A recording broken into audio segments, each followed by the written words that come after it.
Hypertension is a severe disease, where the blood pressure stays high, for long periods of time.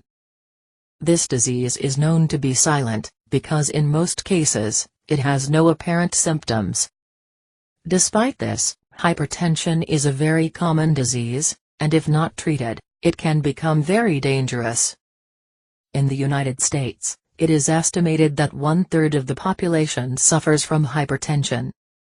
And when the symptoms appear, they usually are tiredness, dizziness, neck pain, nosebleed, and blurry vision. There are many causes for hypertension, such as smoking, stress, sedentary lifestyle, obesity, overdrinking, and diabetes. Anyone who has a family history of hypertension is also more likely to have this disease. And it is a very serious problem, because it can lead to strokes, loss of vision, heart failure, aneurysm, and even death. If your blood pressure is high, or if you have any symptoms, I recommend that you access the link in the description, right below this video. It will help you a lot to solve your problem forever. If you liked this video, click on like below, and subscribe to the channel.